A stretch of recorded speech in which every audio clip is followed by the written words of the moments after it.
Well, I think if we start with slow introductions, we can probably get started right at 6:35. Hopefully that'll catch anybody that might be a little late. Hi, everyone, and welcome. I'm Eva Crook. I'm currently the Vice President of the Hillsborough County Medical Association, and I'm here tonight for part 2 of Wealth Creation for Physicians age 35 to 50. This is a part 2 of a webinar that we had, I believe, about a week ago? Yeah, last week. Longer than that. Last week, Tuesday was the first session. This week will be part 2. We have some great topics today regarding family finances, investment strategies, and risk management strategies, along with a special guest that I saw that likely will be going over wills and trusts. Today, the webinar is being hosted by Jensen Anderson Wealth Management, Physicians Wealth Planning, who's been a great HCMA provider for us since January of 2020. Today we'll have Michael Jensen, a certified financial planner, certified family business specialist, and adjunct faculty at the USF College of Medicine, as well as Jeffrey Anderson, a certified financial planner. We also have a special guest that they will introduce, and the company that they work for has been a financial planning firm that's been serving physicians for over 30 years. We're very thankful for the partnership that we have with them, and we're looking forward to part 2 of the webinar tonight. Looks like we have about 8 attendees. I think if you guys would like to say anything else for introductions, and we can go ahead and get started. Oh, reminder, sorry about that. For any of the attendees, if you guys have questions, please use the chat function as opposed to the raise your hand function. I'm going to be monitoring the chat area, and if any questions come up, I'll help to moderate those. Okay, and before I introduce Mr. McQueen, Attorney McQueen, I just want to remind everyone, just as we said last week, these sessions, we learn by questions. You learn by questions, we all learn by questions. So please ask questions. It's a great process of learning. All right, and once again, as you know, when Jeff and I are teaching these classes and running these conferences, we do it in a conversational method. I'll be saying something and he'll ask me a question, I'll ask him a question, and that's how we flow the knowledge. And that's why we ask you to ask us questions also. But you know that from last week, okay? Let me introduce someone we do a lot of work with. His name is Bill McQueen. Bill's an attorney, but he's also a CPA. Bill knows physicians. If you have a problem, he's the type of person you want to call. And Bill is going to begin this evening's session with some comments that are mostly legal. So it's my pleasure to announce Attorney Bill McQueen. Hey, we're going to be following off of the, we're not going by the book. Bill has his own presentation that he'll be showing tonight. So don't go off the book. There's a great estate planning chapter in the book. Bill's going to be using his own presentation, however, this evening that we can email to you if you'd like. Okay, thank you very much. It's my pleasure to be here with you this evening. I'm going to spend about the next 25 minutes talking with you about wills and trusts and estate planning. And oftentimes when people think of estate planning, they think, well, that's really only for the wealthy or old people. But what estate planning deals with is determining where you want your assets to go in the event of your death, and also who you want to have handle your affairs for you if prior to your death you become incapacitated and can't make legal, financial, or healthcare decisions for yourself. So it really doesn't matter what your age is, whether you're married or not, how wealthy you might be. Everybody really should take steps to put in place an estate plan to address these types of issues. When it comes to taxes, it used to be that death taxes or estate taxes played a big part in connection with estate planning. All we're going to talk about estate taxes tonight is this particular slide here, which is to let you know that right now, the amount of wealth people can have. Yes. Bill, your screen is not shared right now. It's not? Okay. No. Let me see what's going on here then. Not at all? No, maybe stop sharing and then reshare again. That should do it. Let's see what's going on here.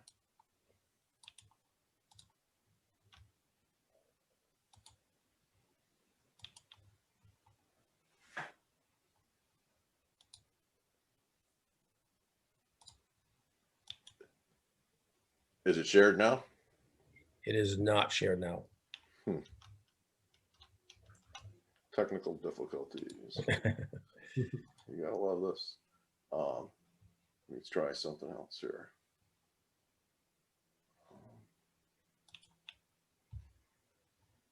There you go. There you Now, go, Bill. Okay, there we go. there you go. We're good? Yeah, we're good. All right, excuse me for that, apologize. When it comes to death taxes, people right now can have $11.7 million of wealth that they can give away before you incur any estate taxes at your death. And so a married couple can actually give away, over $23 million worth of wealth. So less than 1%, less than 1/10 of 1% of the population out there right now has to worry about estate taxes. So we really don't focus on estate taxes much anymore.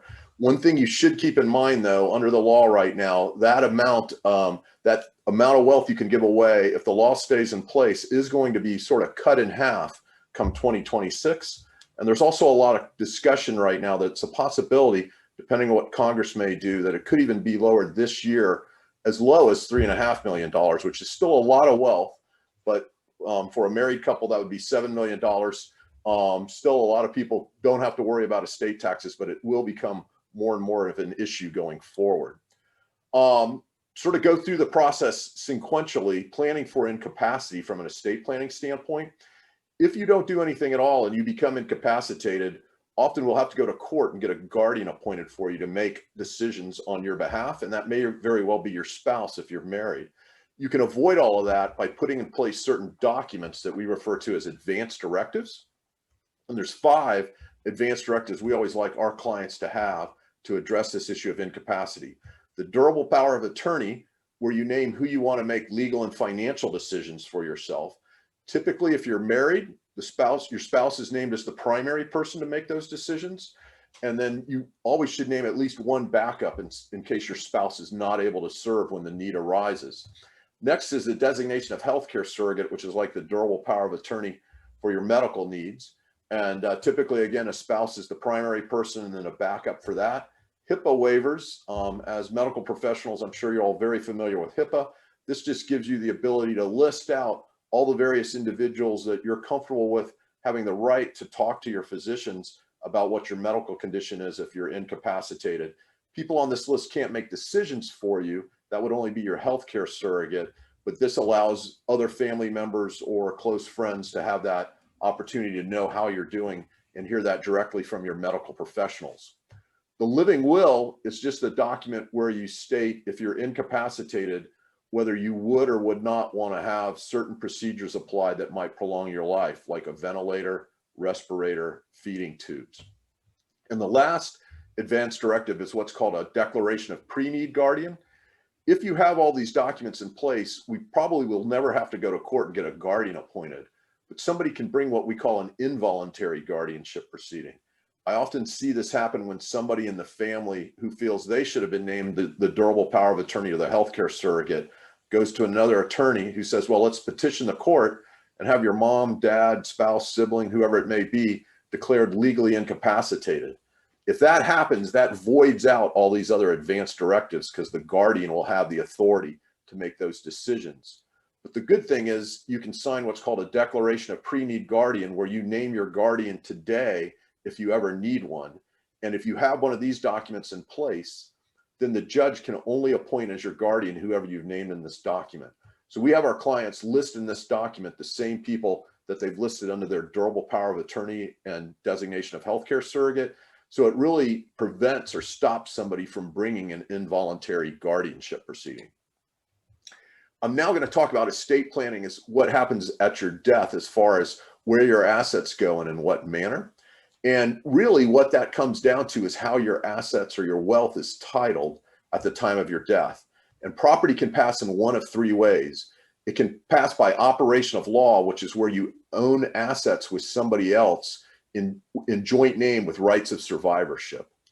And if you're married, spouses, by owning property in joint name, the 2 spouses together, that alone infers rights of survivorship. So when the first spouse dies, the surviving spouse automatically inherits that asset, whether it's a bank account or a piece of real estate. All they have to do is file a death certificate with the court or give it to the bank. However, if you're going to own property in joint name with somebody other than a spouse, then you need to make sure it's spelled out as joint tenants with rights of survivorship if you want the survivor to automatically get those assets. The other way assets pass are by contract law. And that's where you name a beneficiary or designate a beneficiary to get the asset upon your death. The prime examples of that, things that I'm sure Mike and Jeff will be talking with you if they haven't already, life insurance or retirement accounts. Those are the types of assets that typically you'll name a beneficiary, and all that beneficiary has to do after your death is give a death certificate to the insurance company or to the IRA custodian, and now those accounts or those insurance benefits become theirs. The last way assets pass are through the probate process, and that's any assets that you own in your individual name at the time of your death. Where those assets end up going depends upon whether or not you've taken the steps to put in place a will or a trust to indicate where you want the assets to go. If you die without a will or a trust document in place, then Florida law gives you a will and says, based on who your family members are at the time of your death, this is where we feel the average person would want your wealth to go. And so that's where it gets directed. But whether you have a will or you don't have a will, we have to go through the court system to get those assets titled out of your individual name and on to whoever the beneficiaries or your heirs might be. Who can inherit your assets? The good news is you can leave your wealth pretty much to anybody you want. Unlike certain countries, especially on the European continent, where they have what's called a forced heirship. If you're survived by children, you have to leave a portion of your estate to your children. That's not the case here in the United States. So you could disinherit children if you want. Most people don't, but you can leave your assets to whoever you want unless you're legally married at the time of your death. Here in the state of Florida, if you're legally married to someone at the time of your death, that surviving spouse is entitled to at least 30% of your wealth upon your death. So if you leave everything to your children from a prior marriage, your spouse will be entitled to still take 30% of what that wealth will be. We'll talk about that a little bit more in just a second. How and when should people inherit your assets? This is where you get to sort of, depending upon who your beneficiaries are, determine what you want to have done by the terms you put in your will or your trust. And so we look at things like, well, how old are the beneficiaries? Do they have creditor issues right now? Are they spendthrifts? Do they have certain financial needs? And so we can program out how the assets get distributed out to people following your death rather than maybe just an outright bequest. So the easiest way to leave assets at your death would be outright bequests. So, you know, upon my death, if I'm survived by my spouse, I leave everything to my spouse outright. If my spouse predeceases me, then I'm going to leave it in 3 equal shares to my 3 daughters outright. But that's, you know, the easiest is not always the most effective. And so often nowadays, people will leave wealth for the next generation or even for their spouses in what we call trust, so that they can have some control over those assets, especially if maybe their beneficiaries maybe aren't financially mature enough to handle the assets yet, or maybe they're young. If you have minor children, minors cannot inherit property if it's worth more than $15,000 in value. We have to go to court and get a guardian appointed. If we want to avoid all that, we can do it by leaving assets to them in trust. Or maybe we have beneficiaries who have certain issues or restricted behaviors, like certain addictions or things. And if we gave them a lot of wealth outright, it might enable those bad habits. So for all these various reasons, when we're designing an estate plan for somebody, we'll take those into respect. And often we'll use a trust when we pass assets to that next generation. When it comes to a will is the primary document and one most people are familiar with as far as passing assets at your death. But a will has no legal significance until you die. And a will only controls assets that are in your individual name upon your death. So sometimes I'll see where people might put in their will that I'm going to leave all my assets to my 3 children in equal shares. But then they go down to the bank and they put their accounts into joint name with just one of the children. What happens in that regards is that one child's going to end up with all those bank accounts. They're not going to be divided between all 3 children. Because they're not going to go through the will because they weren't in that individual's individual name at the time of their death. So you need to take that into respect. As I mentioned, the way we get assets out of somebody's individual name onto their beneficiaries after they die, we have to go through the court system or the probate process to get things retitled. These are the various steps that we have to go through the probate process. And you have to have an attorney involved in that because it is a court supervised process. Most people who have an estate of any significant size which I would define as really more than $300,000 or $400,000 in value, usually want to try to avoid the probate process. And the main thing has to do, it is a court supervised process, and so you have to have attorneys involved. And so there's attorneys' fees and other costs that are incurred as a result of that. Just by an example, the fee that an attorney is entitled to by representing a personal representative of an estate starts out at 3% of what the value of the estate is. So many people think that might be a little bit more than they'd like to see incurred on behalf of their estate. And so they might want to try to avoid that if possible. Also, with a probate administration, it's not unusual for us to see from when a person dies that the probate administration continues on for easily 9 or 12 months or more after the person has died. And so there's a lot of delay involved there. Finally, many people think their will is a private document, and it is as long as they're alive. But following somebody's death, their will gets deposited with the court by law. And at that point in time, their will becomes a public document. So anybody can go read their will, see who you're leaving your assets to, who you're not leaving assets to. And for some people, that can be a problem. And so for any one of these reasons or all of them, many people want to try to avoid the probate process. And so how can we go about doing that? What many people use nowadays is a document that we refer to as a will substitute, which is a living trust, or you might hear it called a revocable trust. And unlike a will, a trust does have legal significance when you create it. So it's sort of like creating a corporation. And so we can take assets that you might own in your individual or joint name and title them into this trust you create. We put all the same terms you would put in your will as to where and in what manner you want your assets to pass at your death in this trust document. And so what that means is upon your death, your trust is still alive and it owns your wealth. And so there's no need to go through the court process. Instead, whoever you have chosen to be your successor trustee, they step in and take over as the quote new president of the trust, and they then distribute the assets out in the manner you want as dictated by your trust without us having to get the court involved and without us having to go through the probate process. So when somebody creates a trust, we fund it by retitling assets from their individual or joint name into the trust while they're alive without requiring court involvement.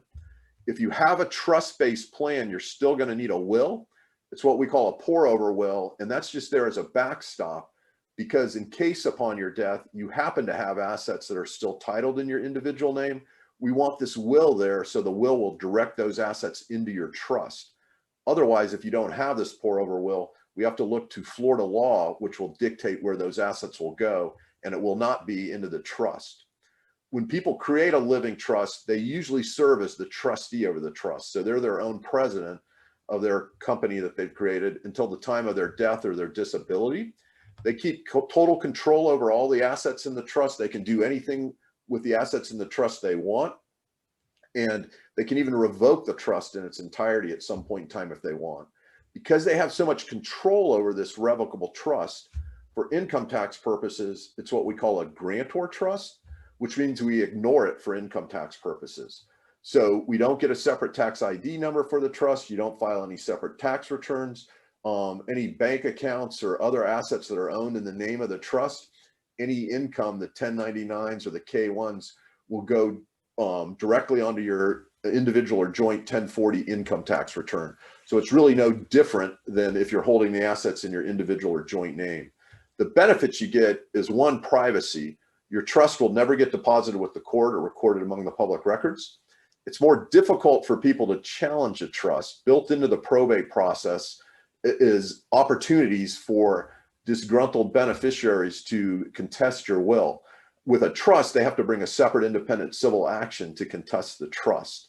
The trust also protects against guardianship, because not just your death, but the event of your incapacity also is an event that whereby your successor trustee would take over and would manage the assets in that trust for your benefit, so we don't have to go to court and get a guardian appointed for you.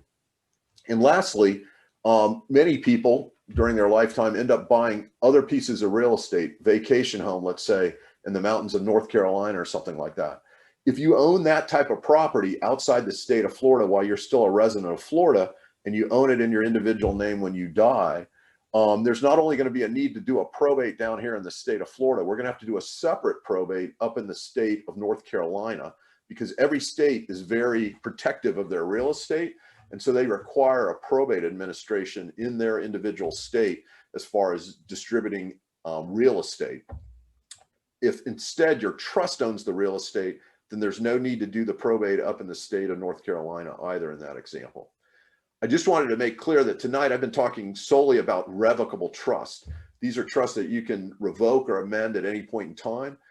They do not give you any creditor protection then as a physician if by chance you might get sued in some sort of malpractice suit or professional malpractice suit or otherwise. And also because it's a revocable trust, all the assets are included in your estate. There are times that we create irrevocable trust.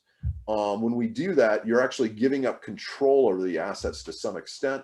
We might do that for asset protection purposes, or to oftentimes maybe you have parents that might be having to go into a nursing home or something like that, and you want to get them qualified for Medicaid assistance.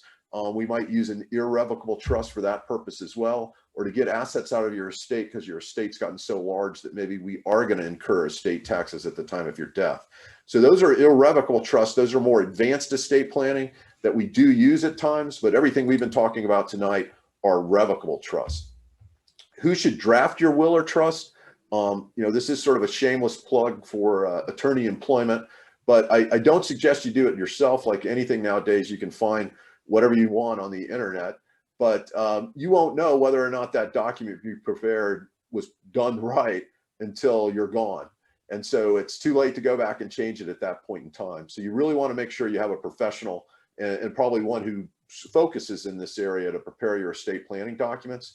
And I cite down here just a recent case where a lady here in the state of Florida did use a do-it-yourself will. And after her death, it turns out that she left some portions of the will out.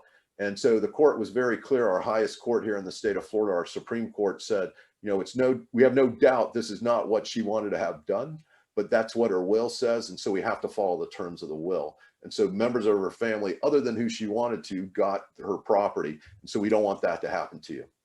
One of the most major decisions you're going to have to make when you're doing your estate planning is who you're going to put in charge of your estate. And here in Florida, we use the word personal representative for the executor of your estate. That would be for your will, and the trustee is who's serving over your trust.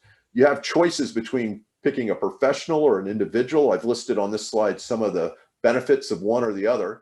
Many people struggle with which way to go, and if you find yourself in a position like that, you can do what I call the King Solomon choice. You can actually have co-personal representatives or co-trustees, where you have both a professional who can sort of handle the technical aspects of things, and then maybe a family member who brings a lot of the knowledge of the family dynamics to the equation.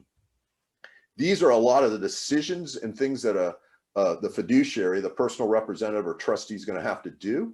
I would bring to your attention, because as physicians, I would expect at some point in time, somebody in your family or friend will probably ask you to be a personal representative or a trustee of their estate. It is an honor to do something like that, but there is a lot of work involved. And you also need to be aware that if, as the trustee or personal representative, you don't do something right, maybe distribute property out too early before the creditor's been paid, or don't pay all the taxes, or don't invest the assets correctly, the personal representative or trustee can be held personally responsible to make up any sort of shortfalls out of their own pockets. So it is something that you don't want to take on that responsibility lightly. Another important part of estate planning, if you have minor children, in your will is where you would list who your preference would be to be the guardian for your minor children if you and the other natural parent dies or are incapacitated. Sentimental stuff, this deals with tangible personal property. Here in Florida law, you want to make sure your documents include what we call a separate writing. And this gives you the ability, if that's in your will or trust, where you can just write out a list and say, these are the things I want to leave to these various people at the time of my death. And you just have to sign it and date it. It doesn't need to be witnessed, notarized. A lawyer doesn't need to be involved. And you can do this as often as you want. So it gives you flexibility to dictate where the sentimental stuff goes. And in my personal experience, I find that oftentimes family members, there's more disagreement and fights maybe over this sentimental stuff than there is really over the cash. that's involved. So if you do have certain things you want to go to certain people, it's really important to list that out and use a separate writing for that. Life insurance, I'm sure Mike and Jeff will be talking about that with you. It often plays a big part in estate planning, whether that's, you know, making sure that there's plenty of resources there for your family if there should be an unexpected early death, or even liquidity to pay estate taxes or things of that nature. I'm going to close out my presentation with just a couple of sort of case studies to sort of show you how we pulled this all together. Blended families, I would say at least half of my clients that come in today are blended families. Where we've got a married couple, both been married and either divorced or widowed. They bring children from each side into the family with them. You know, often married couples, sort of a general scheme is, it's, you know, we don't know who's going to die first. If I'm the first to die, I want to make sure that my spouse is well taken care of for the rest of his or her life. And then after his or her life, I want the assets divided up in some fashion, both between my children from my earlier marriage or relationship and the children from this relationship. If it wasn't a blended family, you could just leave those assets outright in all likelihood to the spouse. But with a blended family, you always run the risk that if you leave the assets outright to the surviving spouse, he or she may change their mind and decide not to leave anything to your children, or they may be unduly influenced and talked out of leaving things to your children by their own children or by somebody else. And so this issue can be easily addressed by leaving assets to the surviving spouse in trust. And so it's a trust that makes sure that the surviving spouse is well taken care of during his or her lifetime. If you're comfortable with it, the surviving spouse can even serve as the trustee over this trust. But the good news is it's locked in that upon the surviving spouse's death, whatever's left in this trust is going to go on to the children from both sides of the marriage in whatever fashion it is that you want to have that happen. Another common thing that I see are subsequent sort of late in life marriages, where unlike a blended family, we have a couple that might have been married for decades, 30, 40, maybe even 50 years, and the one spouse dies. So all the children are from this one marriage. And so the surviving spouse, you know, his or her will says, hey, everything's going to our kids, and that's how I want to keep it locked in. But then they decide to get married late in life. And if they entered into that marriage and they don't have a marital agreement, a pre or post marital agreement, where they agree to waive certain rights that spouses have over one another, if they end up dying before the new spouse is entitled to that spousal elective share I mentioned at the beginning, or in other words, 30% of the wealth of that surviving spouse. And what I see often with later in life marriages, often there's not pre or post marital agreements, because the new spouse is coming into the marriage also with children from a prior marriage and also with wealth of their own. So oftentimes the surviving spouse and new spouse say, hey, I'm fine with you leaving everything to your kids because I'm going to leave everything to my kids. But unfortunately, if the surviving spouse dies first, if the new spouse does elect this spousal elective share, there's nothing we can do about it. They're entitled to that 30%. And in all fairness to the new spouse, it's usually, in my experience, not the new spouse that pushes for that 30%, but often the children of the new spouse that say, hey, mom or dad, you're entitled to that. You should go for it. We can avoid this as well, again, by using trust, whereby we leave, when the initial couple, when the first spouse dies, they leave everything to their surviving spouse in trust. So he or she is well taken care of for the rest of their life. But when they die, even if there's no pre or post marital agreement with the new spouse has no rights to the assets in this trust that was set up for the surviving spouse. So we avoid that spousal elective share altogether. The last example are dynasty trusts.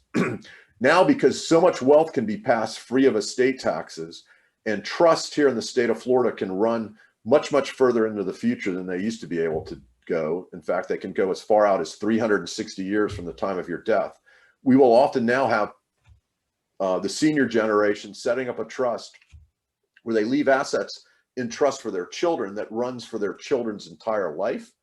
And then upon the death of their children, the assets go on down to grandchildren still in trust, and could go down to great-grandchildren or great-great-grandchildren. Why do people do that? When they set trust up in this fashion, it gives each generation what I call creditor and predator protection. So if the children or the grandchildren or the great-grandchildren get sued for any reason whatsoever, or if they get married and then get divorced, this wealth is protected from those creditors and predators. Furthermore, when the children die or the grandchildren die or the great-grandchildren die, the assets in these trusts will not be in their estate for estate tax purposes, no matter where the estate tax threshold is at that time. So we cut Uncle Sam out of the equation as far as taking a slice of the pie if the trust funds have gotten relatively large in the way of estate taxes, which are 40 right now under the current law, 40% of whatever the value of those assets are. The last comment I'd like to make is your estate plan. Once you do put it in place, go to the effort to put an estate plan in place. You just don't want to put it on the shelf and forget about it forever. One, if there's any sort of major life event that occurs, and I've listed out a number here that are appropriate, when those things come up, you should get back in touch with your attorney and make sure your documents are updated to account for that. But we also encourage our clients and we do it on about a 3-year cycle, to meet with our clients at no charge and just sort of go over the documents again, figure out what's happening in their life, make sure everything still makes sense. And because what you don't want to do is let your documents get very stale, and then you die 20, 30 years after you've done the documents, and there's been a lot of changes in the family or possibly legal changes out there, and your documents don't address it. So with that, I always, whenever I work with Mike and Jeff, I always want to let everybody know I'm happy to answer any questions people have if there's any right now, but also feel free. This is my contact information. You can send me an email or give me a call, or I'm happy to meet with people on a private one-on-one consultation if that would meet with your needs. So thank you very much. I've enjoyed presenting to you. Thanks, Bill. And Bill, will you meet with clients in Tampa? I will. If you let me use your office space, I'd be glad to. So. Yes, if you need to meet with him in Tampa, I mean, he comes over all the time to meet with physicians. Yeah, if you've got any additional questions for us, you can reach us. You have our contact information. We'll put you in contact with Bill, or just reach out to Elka and she'll put you in contact with Bill as well. I'm gonna sign off, Jeff, then. That's okay. Thanks, Bill. Thanks a lot, Bill. We appreciate it. Have a good night. Goodbye. All right. All right, Jeff, you want to move into our segment? Yep. Are there any questions up yet that they want us to answer now? There's none in the chat as of now. I didn't see any. Okay. All right. So let's start our presentation. And once again, I just want to tell you, we do this in a question and answer method. Jeff and I talk in a conversation, and please ask any questions. This is going to be basic, but very, very informative, and it's going to be in English, easy to understand. Okay. So Jeff, may I start? Do you mind? Yeah, I just want to just a little housekeeping. We are going back to the book that we had sent out to you before. So all these slides are in the book that we provided for you. We don't cover every slide. We cut out a lot due to time. So we're going to start with college funding, then we're going to get into investments, and then we're going to wrap up with risk management. Michael, Okay. It's all yours. All right. So, we don't really have a lot of time, so we probably will go a little quick. So don't let us go too fast. I want to talk about something that's probably dear to everybody's heart out there, and that is college education funding. Okay. Most of you are either facing it right now or have gone through it. Okay. There's basically two ways to save for education. One is a prepaid plan. The different states have what are called college prepaid plans. There would be state universities for the most part. And the amount of return you get in it isn't really that high, maybe 3% or so. However, when you use a prepaid plan, let's say the Florida prepaid plan, you lock in the expenses, you lock in the tuition, you get that locked. So that's one way to do it. The other way to do it is just save personally. Okay, now when you save personally, then you have more control over your investments. You could probably get a higher rate of return. Jeff, I'm not sure what the next slide is here. Are we going to do the 529? Yeah, the savings plan is the 529 plan. Right. So you get the Florida prepay or 529. I want to read just some numbers to you. If you forget everything else and remember one thing from tonight, education has to be paid for. You're going to pay it, okay? But the thing is, you have to start early, okay? And there's two examples, and I'm going to go through them quickly. Basically, if you fund by debt, okay, meaning taking out loans to pay for college education, okay, even at a good loan rate, $50,000 loan at 3.76%, that's a good rate. Your monthly payment's going to come out to about $618,000. No, okay? $618 a month. $618, okay, excuse me. All right, that's if you're funding with debt, okay? So with debt, you end up spending about $111,000 just for that. That's by debt and paying that. But That's just 75. That's just 75,000 too. That's just 75,000 tuition. You end up spending 111,000. Right. Versus what's about versus, that? yeah. State schools. Okay. Now, if you fund for college using investments, okay, the amount is not $618 a month that you're going to end up putting away. The amount is $251,000. And the amount that you have to accumulate is not $111,000, it's $44,000. So if you remember anything, start early and fund for education. That's start early and fund for education. I think they're the most important things to bring up about that. So if someone says to me, well, Mike, Jeff, what should we do? Should we use a 529 plan, or should we save using the prepaid plans? The answer is yes, both. Usually what happens with clients is they start funding a 529 plan, okay? And then a lot of times as the years go on, they say, you know what? They're not going to be going to Vanderbilt. You know, they're not going to be Harvard. I want them here at USF. You know, I want them in Florida. And they go to the state schools. And they can take that money that they saved in the 529 plan and buy the prepaid plan and get the best of both worlds. College education, please start early doing that if you have children and that's a desire.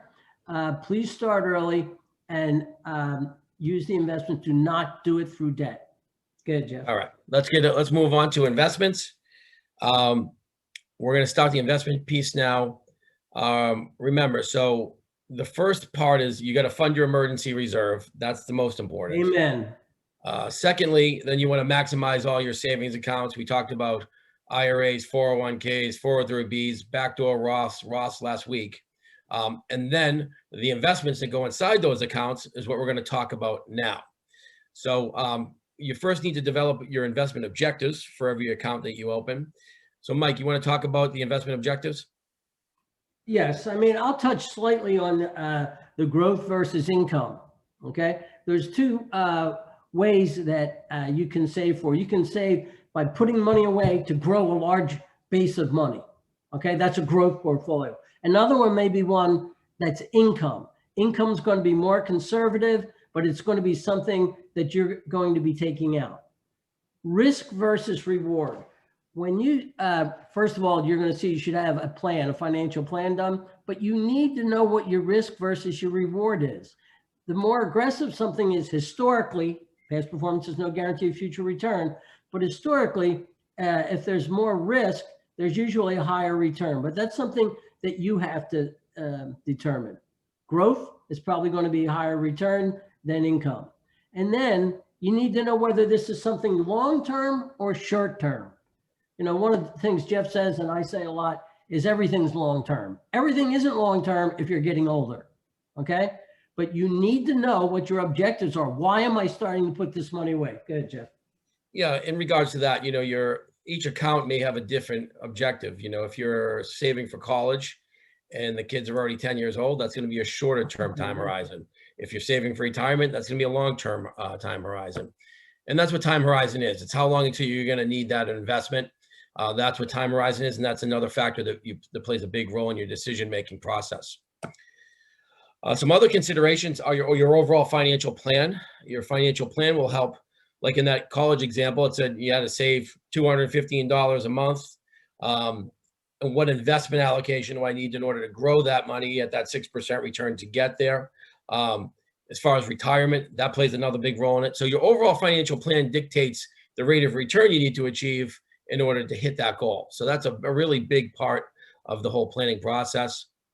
Your existing portfolio, when you figure out what your real risk profile is, you want to make sure that your investments are actually matching that. If you come out as a moderate investor, you want to make sure you don't have an aggressive portfolio. We're going to talk about asset allocation tonight. Don't get lopsided.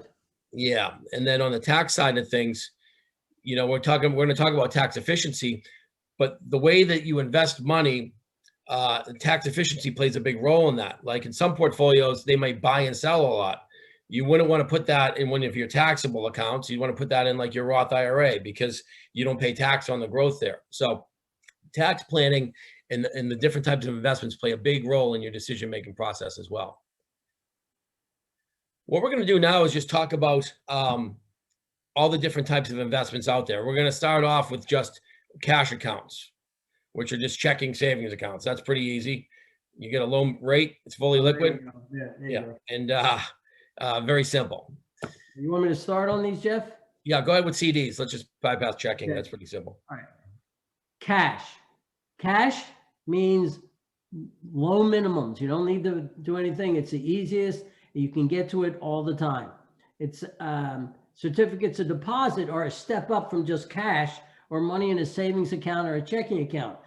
CDs is cash, very low risk, but they'll put you on a period that you have to stay in it. Could be 30 days, could be 10 years. But the longer they hold that money of yours where you can't touch it, the higher the rate of interest that they're going to give you. And actually, certificates of deposits are very safe, but even the 10-year ones are very low return, but they're safe. Ahead, particularly right now, interest rates are very low. So these are all cash alternatives the way you might hold your emergency reserve cash. You should always have 6 months of expenses in cash. This is kind of where you would put it. Right. Most commonly is money markets. You're going to get a little bit of a higher rate than you would in your checking account. It typically requires a little bit of a higher balance, but if it's your emergency reserve, that shouldn't be a problem. And then money market mutual funds, they operate the same way as a money market. Same thing, right. Pretty much the same thing. So if I want to invest money, how do I do that? Originally, the stock market was created because people wanted to buy ownership in corporations. And that's ownership. That's buying a percentage of a company. That's owning stock. That's the ownership method, which is stock ownership. So I buy a stock, let's say Apple, and let's say Apple's doing really well and creating a bunch of new iPads that are really selling quickly. That means their sales are going up. That means the demand for Apple stock is going to go up, which is great. Well, let's say their new version of their tablet fails and it's not selling too much. The stock price goes down, the demand decreases, and that's going to control the price of the stock up and down. So you buy and sell the stock on the exchange. So if I don't like what Apple's doing, I can sell it. Or if I want to buy more, I buy more through the exchange. That's ownership of a stock. Now, there's a couple different types of stocks. Mike, you want to cover growth? Yes, there's certain stocks that are designed in growth. Apple's a good example. The money that they're making, the profits that they're making in that type of company, in a growth stock, the money they're making, they're going to put back into the country. A research and development. They're going to put it back in to bring up the value of that country and expand their business. So a growth stock isn't going to pay you much dividends or anything, but you put your money in there for that total amount to grow. They're growth stocks. Okay. Yeah. You want to comment on income, or you want to do that? You said country. I think you meant company. I meant company. Yeah. So growth stocks are like technology, biotech. This is where companies are making a lot of money. However, they're putting that money back into the corporation because they have to stay ahead of the game. They have to stay up on R&D. So that means that they don't have the money or cash available to pay dividends. And that's what an income stock is. An income stock is a stock that I buy. It's usually very reliable income streams. They usually have a lot of cash on hand, and they pay an annual dividend. That dividend is passive income. That's a really nice way to increase your income.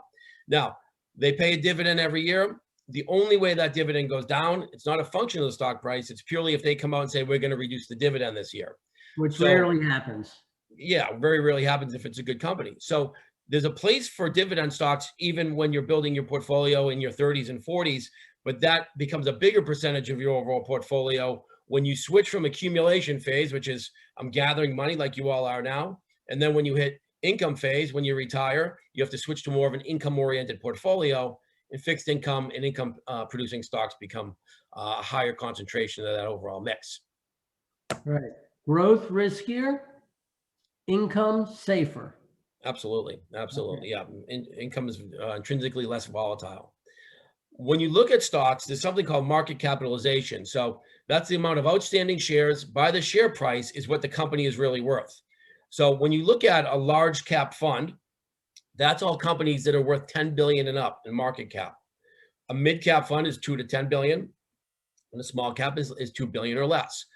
Large cap stocks are less volatile than small cap stocks. Usually large cap stocks are big corporations, been around for a long time, have an established history. Small cap stocks are some of the up and comers, so they have a higher level of failure in some cases. So that's how market cap works.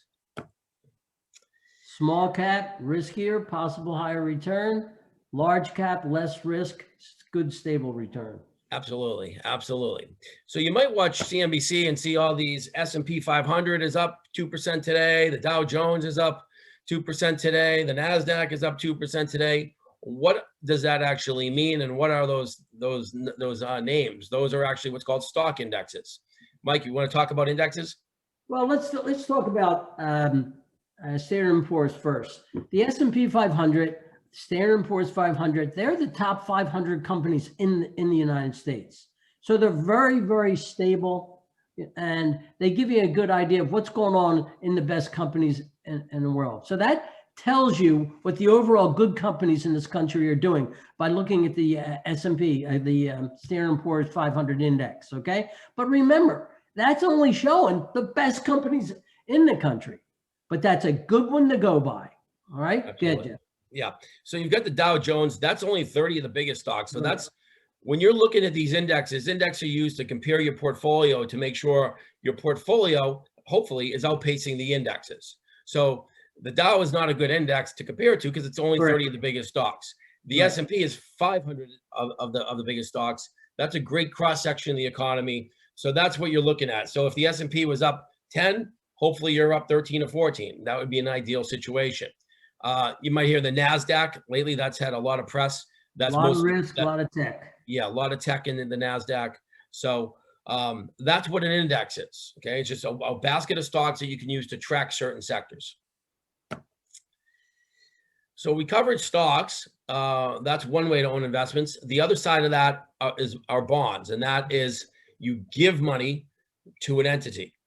Those entities are corporations, municipalities, and municipalities, corporations, and the government, actually, U.S. government.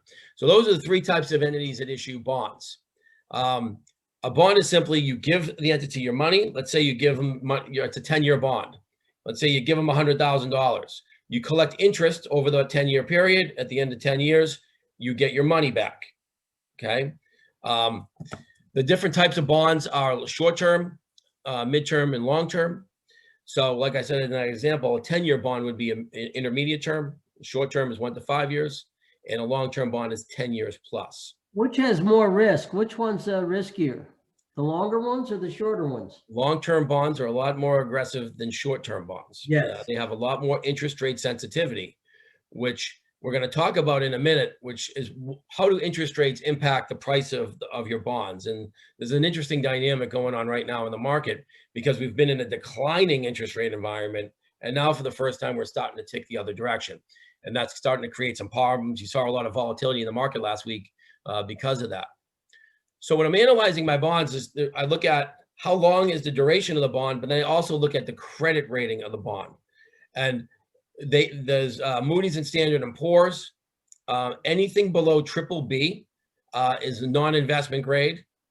AAA is the highest, which means that's investment grade. So when you look at bonds and you're trying to use that for fixed income to be conservative, you don't want anything below BBB. That's junk bonds, high yield bonds. Right. Yeah, that's not conservative. That's actually pretty aggressive.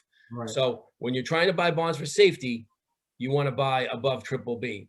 Mike, you want to talk about the two rating agencies? Yeah, and you can hear 100 different opinions on how things are going or what companies are doing and who's good. But if you want a really legitimate look things that people like ourselves, like Jeff and I, look to.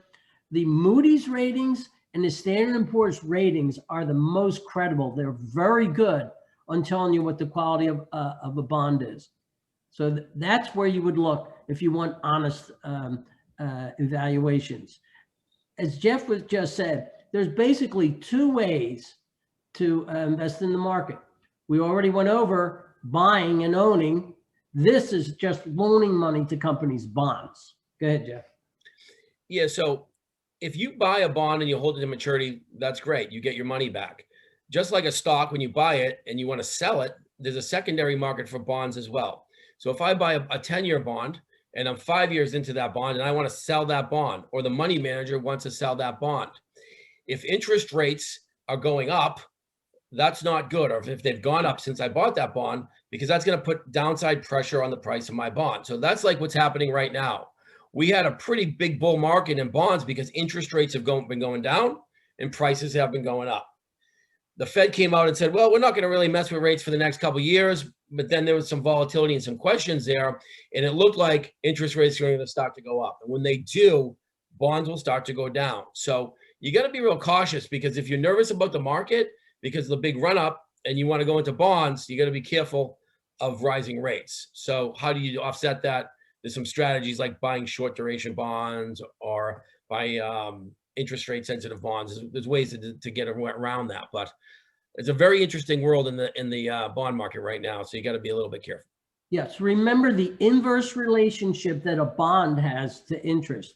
Interest goes up, bonds go down. Interest goes down, bonds go up. Yeah. And we've had a pretty good run in bonds because interest rates have been low, going down for a long time. So what are the bond categories that we kind of covered this earlier? Municipals. The benefit of a municipal bond is that it pays tax-free interest. So we see a lot of physicians use this because what happens is you max out all of your retirement accounts, and then where do you put money next? You put money into what's called a non-qualified brokerage account, where you invest in stocks and bonds, but they're taxable, unlike the tax-deferred or tax-free accounts in the Roth. Okay, so when you use municipal bonds in the taxable account, the interest that comes off of those bonds are tax exempt. So for a lot of physicians, all right, well, I've maxed out all my retirement accounts. I'm starting to save money in my non-qualified account, but I want some bonds in there. You should use municipal bonds because most likely you're going to be in a high tax bracket, and not having to pay tax on that interest is a pretty good deal. So very applicable to a lot of physicians. Corporate bonds, corporations issue bonds, same deal. They are not federally tax exempt, though. You have to pay ordinary income tax on corporate bonds. And then treasuries, very low interest rate, as conservative as you get. Very low risk. Very low risk. Qualified money in your plans, you use regular bond funds. Your personal money, you use the tax exempt municipal bonds. Absolutely. Bottom line. So we covered stocks and bonds, but so the mutual fund is what we're going to talk about next. And historically, if I wanted to diversify, and let's say I wanted a diversified portfolio of 100 stocks, I would have to go buy even one share of 100 stocks to get that done. That's awfully cumbersome. I might not even have enough money to do that, especially if I'm starting out.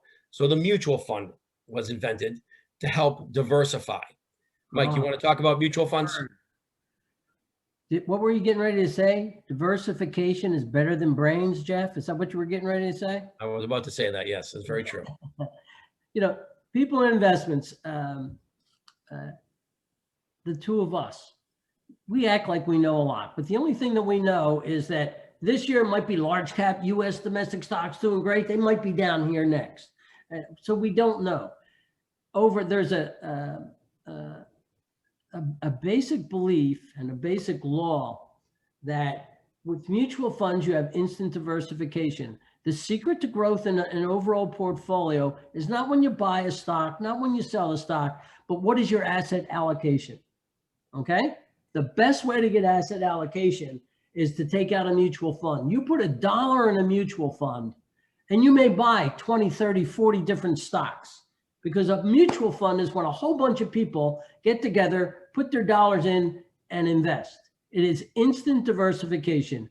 If you say, well, Mike, Jeff, how do we start our savings? Start with mutual funds because you start with low cost. You start with a great asset allocation. And so there's over 9,300 in the US alone, but work with, don't pick them out yourself. Make sure you work with a professional, but it gives you instant asset allocation, which is the secret to growth. Yeah. Good. So let's say I'm buying into my 401k plan, even if I just start off with $50 a month, that $50 a month could be buying 300 or 400 different stocks when it's in a mutual fund. So that helped with that solved the diversification problem. Okay. So, how do mutual funds price? Most people are used to the stock market and you can buy and sell throughout the day. A mutual fund is different in that capacity. Nice. When you place a mutual fund trade, it doesn't get executed until the end of the day. So they have to calculate all the different prices of the shares of stock, and then they calculate what's called the net asset value. So when you buy or sell a mutual fund, you don't know what price you're going to get until after the market closes. That's called the net asset value. That's a big difference between stocks and bonds and how the trades are executed. So in the mutual fund categories, we covered what a small cap, mid cap, and large cap stock is. Well, they have mutual funds that are small, mid cap, and large cap. So when you're looking at the fund choices, you've got large cap, mid cap, and small cap, and then you've got growth and you've got value. So when you're looking at your 401k choices and you see a large cap value fund, you know that that's a company they own companies worth 10 billion and up, and they pay dividends. And less risk. And less risk. If it's a large cap growth fund, that's a big company, over 10 billion in market cap, but in an industry that doesn't pay dividends, and they have to stay on top of their game to grow. And in the mid cap space, same thing, value growth. In the small cap space, value growth, but small cap's gonna be a lot more aggressive than mid cap or large cap. So that kind of leads to the stock funds are growth funds, all in growth industries, biotech, technology. Value, those are income funds, they pay dividends. We covered that already. And then what's become real popular are index funds. Index funds are a low cost way to invest. There's very low fee in an index fund. So when you're building a portfolio, if you think you can just choose one index and ride with it, that's not really how that works. You would need multiple indexes to fully really diversify. And we'll talk about that in the asset allocation piece here in a minute.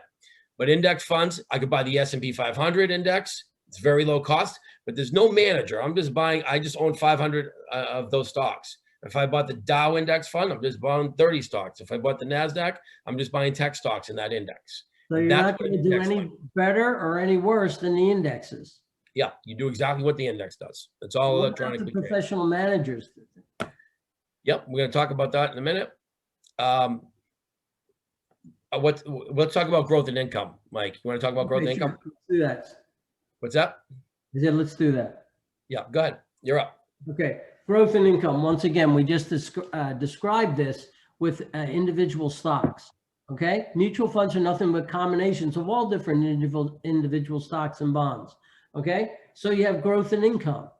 Okay, they seek long-term capital appreciation are going to be the growth ones. I know this is the third time that we're going over this, but it's the same thing in mutual funds. So there's growth, income, the more conservative, and there's a third type called hybrid funds. Hybrid funds are balanced funds. I call balanced funds cheater funds, and I love them because a balanced fund, it's a stock fund. So you're going to get the growth with the stock in it, okay? But in a hybrid fund or a balanced fund, 30% of that fund isn't even going to be in stock. 30% of that fund will be in low risk, bonds, cash, fixed income like that. So what you get in a balanced fund is you get the beauty of the chance for that to grow, but it's not 100% in stocks because that would be very risky. They give you 30% in fixed income and cash, so it lowers your risk tolerance. And they go up in up markets and they go down in down markets, but they don't go up as far and they don't go down as far. They're an excellent, if someone says, my risk, I'm not sure. I don't think I want to be high risk. I don't want to be low. I think I'm somewhere in the middle. That's a balanced fund. They're excellent. Go ahead, Jeff. Yep. So we just covered all the different types of stock mutual funds, and some of those hybrid funds Mike just talked about have a mix of stocks and bonds with growth and income funds in it. So now we're just going to talk about bond funds. Once again, this is, we kind of talked about this before. What type of bond funds are there? There are corporate bond funds. There's government bond funds, which can be the most conservative. And then there's municipal bond funds, which all the interest is tax exempt. So a pretty easy way to get exposure to bonds, but rather than buying them individually, I can have a manager manage the bonds for me, because building a bond portfolio and you've got all these different maturities in there can be very difficult to do. That's why you use a mutual fund. The one is one of the type high yield. High yield is a lot of times that below investment grade or junk bonds. If you think that you want to be conservative, do not use high yield. High yield, they're high risk, right? high risk. They fluctuate just like the stock market. So high yield is more of a stock investment. It acts more with the volatility of a stock than it does a bond. So when you're looking at bonds above investment grade to protect your assets, junk bonds is a more speculative investment. Yeah, as a general rule, you lean on bonds to conserve your assets and give you some safety. When you're dealing with the junk bonds, it's just use that phrase, you're not doing that. Absolutely. Too risky. Before you invest in the mutual fund, you want to make sure that if you're using an active manager, that manager has a really good track record. There's something called Morningstar, which is a third-party analytic company. Yeah, they've got a 5-star rating system, 5 being the highest. So when you're buying funds, you really want a 4 or 5-star rated mutual fund. Morningstar is kind of the benchmark in that industry. You want to make sure that they've had really good historical performance and that they've got a good manager who's been around for a long time. And that's really the first step in your due diligence when you're choosing a mutual fund. Morningstar report, remember that. Yeah, Morningstar report is a really good way where you can plug in all your assets, all your investments, and it will dissect your asset allocation for you, and you can get a kind of a better perspective of where you actually are from an asset allocation standpoint. Before you invest in a mutual fund, you want to look at the prospectus. That's going to have everything you need to know about that fund. All the fees are inside there, the objectives, the history, what they're actually holding inside there. So if you're thinking about buying a mutual fund, you should read the prospectus. It's a little boring, but believe me, it's worth it. And that's going to help you a lot. It's going to actually get you familiarized with how the funds work. Right. Jeff is an expert on reading prospectus. If you're trying to fall asleep, pull out the prospectus. That'll knock you out real quick. Index funds have become real popular. A lot of people want to use index funds because of the low fees. Everybody's talking about low fees, and fees play a huge role in your overall investment allocation. Index funds are a great way to invest at a low fee. However, it's just a computer trading it. So you are going to have the volatility of whatever the index does. Okay, that's the downside. Right. Exchange traded funds, they're interesting. They function kind of like an index fund. However, they trade like a stock. So if I buy an index fund and I want to sell it in the middle of the day, I can't. But with an ETF, I could buy the S&P ETF and I could sell that. I could buy and sell it all throughout the day if I wanted to. If I bought the S&P index fund, I can't. It prices at the end of the day. No, we're not proponents of day trading or anything like that, so that shouldn't really be an issue. But I got to point it out. It's just how the difference between the two of them. Right. Yeah. So when you're considering mutual funds, ETFs, and active mutual funds, ETFs, there's an ETF for everything, really. They've become a really interesting way to invest. If I wanted to buy gold, I could buy the gold ETF, and I could buy and sell it every time I want. I could buy silver. They even got ETFs that go up when the market goes down. I can buy the index ETFs. There's really an ETF for everything right now. They've really become a popular investment vehicle. Index funds are a low-cost solution to get diversification. And then active mutual funds are actively managed. They got a portfolio manager. And the goal of that portfolio manager is to outpace the return of the index. Yes. You want to talk about that one, Mike? Yes. The managed money, these companies aren't stupid. If they generally beat the indexing. Okay, the indexing is cheaper. If you want the cheaper, use indexing. But the professional managers, they're the best minds in the world, and they generally beat the indexes. I don't want to say all the time because I'm not allowed, but managed money will do better, like better return wise, but cheaper using index funds. They're both good, but you want to, depending on your own personality, but the best minds in the world are running those managed accounts. And there are active, what's called active passive strategies, where they use passive investments, which are index funds, and then the institutional manager, because the average layperson might only buy 2 or 3 indexes because that's all they know. In a really good active passive strategy, you might own 7 or 8 different indexes to be fully diversified.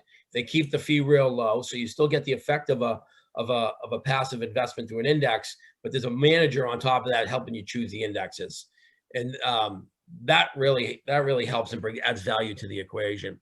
And remember, don't try to do it yourself. Yeah. Robo advisors and model portfolios, robo advisors like Betterment, they've become real popular. The only downside to that is that, what happens is you answer a bunch of questions and they build you a portfolio, but they don't really know you that well. So that's the downside. So it's a very low cost solution for asset allocation, to where you can go online, you type in your questionnaire, they build you a quick model, and you're good. And it's not that bad of an investment. However, what they're lacking is helping you set goals for yourself, somebody to contact if you need some questions answered. Investing can be very challenging from a psychological perspective, and that's what really the robo advisors don't have, versus working with a certified financial planner that knows your situation and can help. So even if it's a fee-based financial planner, you may pay them a fee and then you use the robo on the side. There's all different ways to make it happen. Model portfolios is something that we use a lot. And then the robo advisors use models. We use models. And when you're starting out, it might be, when you look at your risk profile, it starts off at conservative, moderate aggressive, and aggressive. And you got to figure out where you fall in that spectrum. And then you go into one of those models. So if you're a moderate investor, you use a moderate model. And that's what the robo does, or that's what an advisor does. They choose those models for you. And it's a nice, easy way to get diversification, and they rebalance for you. And that's really what you just said is important. When you're using the models like that, you've got the professional management, but they are rebalancing that portfolio all the time. When we say rebalancing, what we mean is, if you said, let's say you're a moderate risk taker. Okay, I want this percentage in fixed income, lower return, but safer, but I want this in growth. What happens is this, especially in the past year, the market went up so high, the equity portion or the stock portion of portfolios just went through the roof. So you end up with a much more aggressive percentage in your growth stock portion as opposed to your bonds or lower risk stocks. In these models that Jeff's talking about, they automatically go in and keep your balance in there. They don't let you get too overweighted on one end or the other. They don't let it get out of hand risk-wise. The automatic rebalancing is very good in the models he's discussing. Go ahead, Jeff. Absolutely. When we talk about professional investment management, the landscape has changed drastically. Now, the way to do it is what's called a fee-based account, and a fee-based manager, or a fee-based model, or a fee-based robo-advisor. And what does that mean? That means you pay one set fee that covers the manager and all transactions. So, and it's a transparency fee that you see come out of your account on a quarterly basis. So a good fee is around, anywhere from 0.5% up to 1.3% for an actively managed portfolio. 0.5 to 1 is if it's more of a passive strategy. But that takes away, because when the old days of a stockbroker, when they're buying and selling, they're making all these trades, they're creating commissions for themselves, and it took that away. Now, whether they make 1 trade or 50 trades, it doesn't matter, because it's one set fee. So it takes away that element of whose best interest is this in, and that's actually what has created these accounts, which is the best interest for the client, the best interest rule. It's actually bingo, because they don't make any money if that account doesn't go up. If you're not making money, they're not making money. Yeah, and that's a change that's really come about in the last 7 or 8 years. It's a tremendous move in the right direction for the markets. Absolutely, absolutely. Tremendous. Yeah, you're kind of all both on the same side of the coin. If we don't perform for our clients and we lose them money, we're taking a percentage of that asset, so we go down as well. And on the upside, that's the same thing. It's an incentive-based compensation structure for everybody, and it works out pretty well. They say minimum account size 100,000. Really, you could get into fee-based managed accounts for around $10,000. And whether there's really a managed account of all different types. You've got just stock-only managed accounts. You've got mutual fund-based managed accounts. You've got ETF managed accounts, and you've got managed accounts where they can use anything. So like the robos, you predominantly use ETFs for mutual funds. A lot of the models out there are just all mutual fund models. When you get into the high level management, they may integrate stocks, and they can customize to your, let's say you don't like tobacco stocks, they can customize it to whatever you want in that portfolio. All right, let's talk about how not to lose money in risk management. Mike, you want to start off? If I discuss this, at least in the beginning, okay? One of the things, common investment risk management mistakes. One of the things you're going to see is it's more often something they're not doing.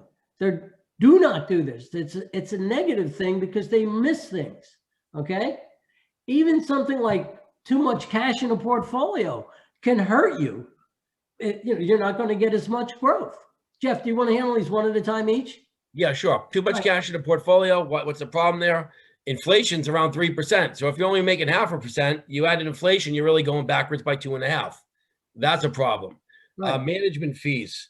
That's a problem because you don't want to pay high fees. It'll erode your returns. A fee on a managed account, you really don't want to be paying any more than 1.3 all in, and that covers fund expenses, manager, all transactions. And a lot of times you're not even told that. You've got to make sure you're in there. You don't want to be losing that on fees that are too high. Yeah. Hey, Mike, just a heads up, just to check in with you.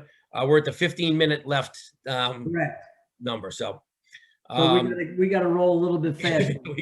Jeff's holding us up there. Jeff's just going too slow. So analysis paralysis. Do not, doing this stuff on your own is great for a small percentage of your overall mix, but don't go down the rabbit hole on this stuff. Stick to what you're good at. Let the institutions manage the money, and on your side accounts, a small percentage of your assets, trade to your heart's content, but do not get inundated with analysis because there's a lot of it out there.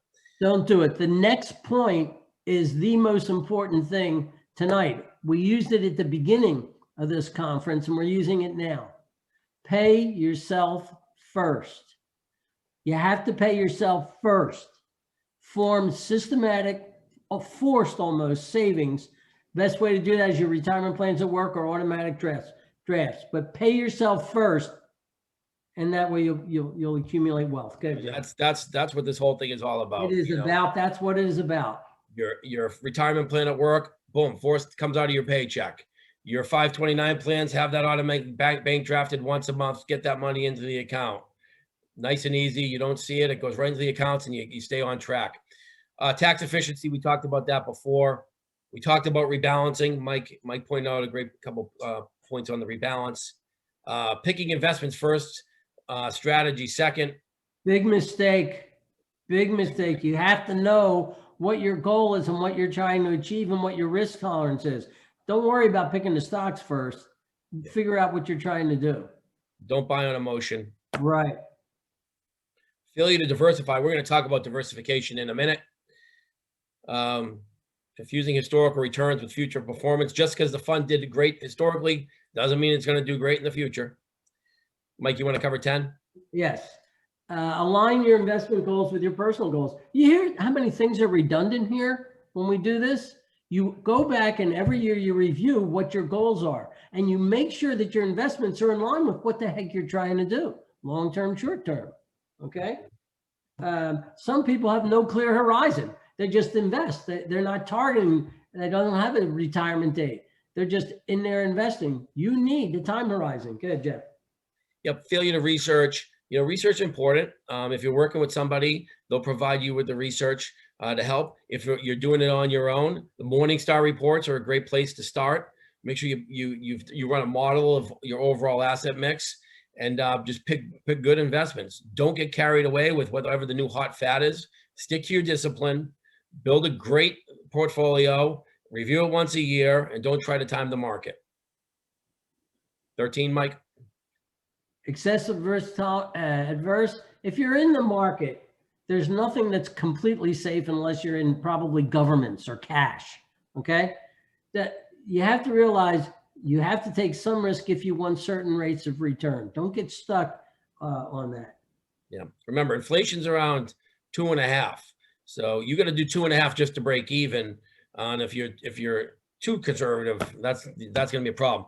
Failure to get financially educated. Everyone's on this call at 8 o'clock tonight, so you're all taking a step in the right direction. I know that's an easy one right there. The people on this call don't have that problem. Okay. So I'm going to go through this really quickly. What are the different types of risk out there? Market risk, which means the whole market's going up and down. That's beyond your control. Inflation risk. We just talked about being too conservative to where inflation, let's say it's 2.5. You got to at least do 2.5 to break even. Business risk, like you talked about Apple earlier. If Apple comes out with bad earnings or they've got some issues, that's business risk. The price is going to drop. The demand for that stock's going to go down, and the stock price is going to go down. Mike, you want to talk about dollar cost averaging? This is a great way to avoid risk. And I'm going to do this real quick. Dollar cost averaging means you just keep investing. You don't stop because you think the market's going up or the market's going down. You just continually, systematically save the money. Excellent example of this are when you fund your retirement plans at work. Okay, they're taking money out of your check. Every month they're taking money out. So you're putting money in when the market's going down, and you're putting money in when the market's going up. So you said, well, wait a minute, Mike, wait. I like the part going up, but I don't like it when it's going down. Just very quickly, when the market goes down and you're putting that money in, guess what? You're buying those stocks at bargain basement prices. I love down markets. Jeff loves down markets. When you're buying in a down market, you make more money because those stocks are probably going to come back up. So dollar cost averaging works like that. Don't get emotional. Just do it. Good, Jeff. Yep. And that leads to diversification. We've been harping on diversification. You need a really good diversification is the easiest way to bring down risk. Have as many assets that do not relate to each other. And that's going to, really the three basics are US stocks, international stocks, and fixed income. And then we talked about the different types of growth versus income. But owning all that, that's diversification. That's going to bring down the risk. That's huge. And that forms your asset allocation. That's your asset allocation. Maybe I have 50% domestic, 20% international, and 20% in fixed income. That's a very high level asset allocation, but that's really how simple it can be. Mike, you got anything to comment on asset allocation? Well, maybe I do. There's a Nobel Prize awarded to two doctors. Thank God they were PhDs from Northwestern and not MDs. Okay. But they were awarded because their hypothesis is that when you have an overall portfolio, okay, an overall portfolio, over 90% of the return in that portfolio doesn't come from when you bought that stock or bond, doesn't come from when you sold that stock or bond. It doesn't even come from what the market's doing. 91.3% of the return in an overall portfolio is due to asset allocation. Asset allocation protects you and it keeps you safe and it grows your wealth. Asset allocation. Perfect. This chart really shows why you shouldn't chase the market. Chart too. Yeah. So let's just follow. This is every year going back to 2010 in each sector. You're going to do emerging markets? Yeah, let's follow emerging markets. In 2010, it was up 18%. In 2011, it was down 18%. In 2012, it was up 18. 2013, down 2, -2, -14, up 11, up 37, down 14. So that's why you don't try to time the market and chase returns, because most people buy up 18 and then they sell down 18. Buy high, sell low. That's what you don't want to do. You want to have something in each asset class, be diversified, and let the market come to you and not chase it. A fully diversified portfolio is participating in all that. When you look at the large cap, though, you see the large cap, it's always kind of up on the top, and you don't see a lot of decline there. That's why it's less volatile, right? So, right. Emerging markets extremely volatile. Just a couple of things. Protecting against fraud. watch out for the free mail seminars. Watch out for confusing investments. If it sounds too good to be true, it probably is. Sure, yeah. Understand what you're buying. This investment stuff doesn't have to be really complicated. You buy really good funds that you do some research on, work with an advisor, low fees, build a good asset allocation, rebalance it, and stay up on your plan every year. It's really that Review easy. the plan every year as though you've never looked at it before. Unfortunately, physicians are a target for a lot of these crazy investments.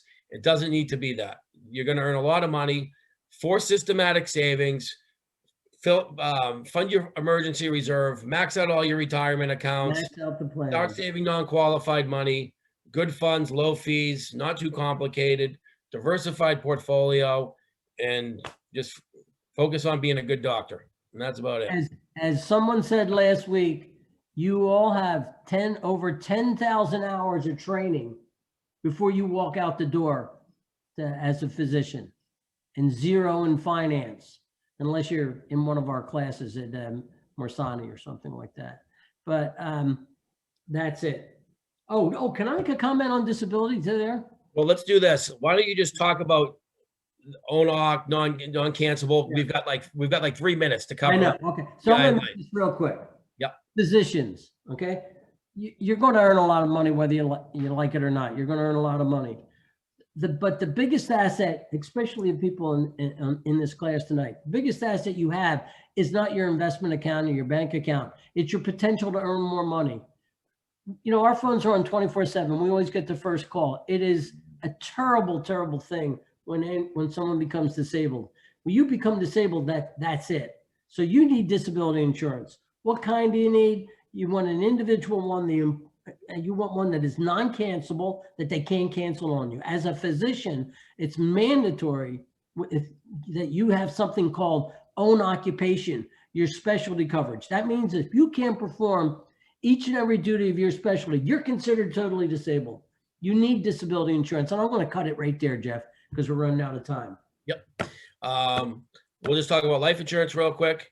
You've got term, where it's used for a certain period of time, and that's it. It develops no equity or cash value inside the account. Less than 1% of term insurance is turned in for death benefit. It's a pure profit item for insurance companies. Yep. But if you're a young couple, maybe with a couple of kids or whatever, and you don't have the money, it's okay. You've got whole life insurance where you actually generate cash value.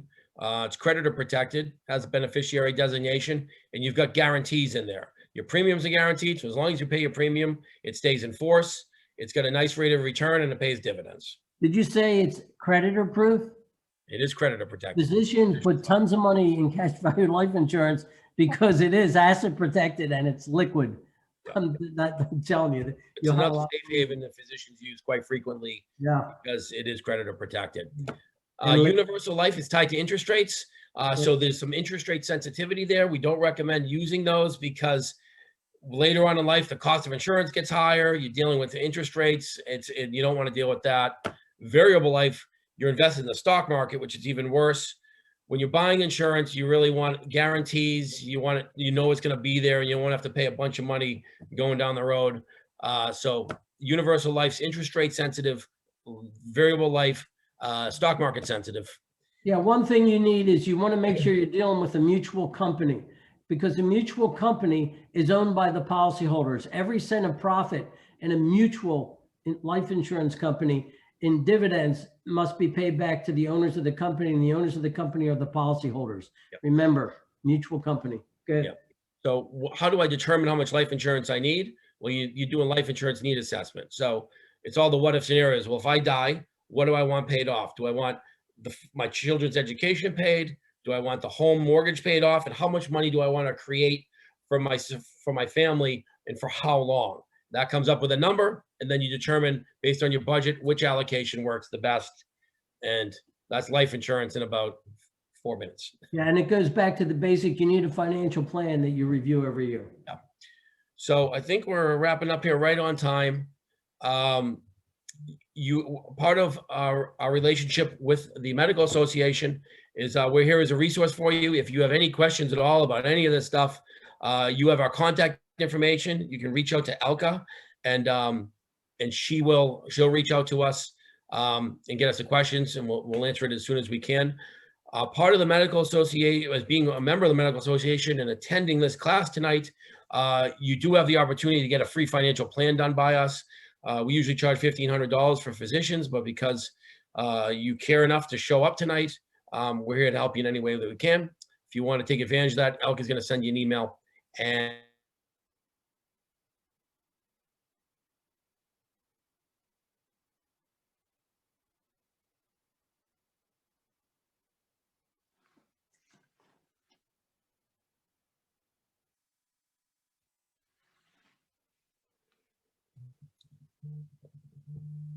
am I back? Yep, you're back No. right What now. part? Where did I stop? Maybe right when you said that they get the fees waived because of Hillsborough County Medical Association, and we appreciate them supporting HCMA. It's extremely important. Absolutely, absolutely. Yeah, that's our give back to the association. So Elke will send you guys an email probably tomorrow, and you'll have our information. If you want to contact us for anything, let us know. And if you want to get a plan done to bring all this stuff together, let us know. We're more than happy to help you out. And remember, questions, any questions you have, let us know. We take care of our own in our program. Looks like we do have a couple of questions in chat. All right. If you want to answer them, let's answer them right now. Well, yep, they are recorded, and we will be emailing those out to you. So Okay. Yep. All Perfect. right. So I think we are good to go. Great. And, Thank you guys so much for your time tonight. Absolutely. It's nice. Well, we can't really see you, but thanks for attending. Oh, I see a caller there.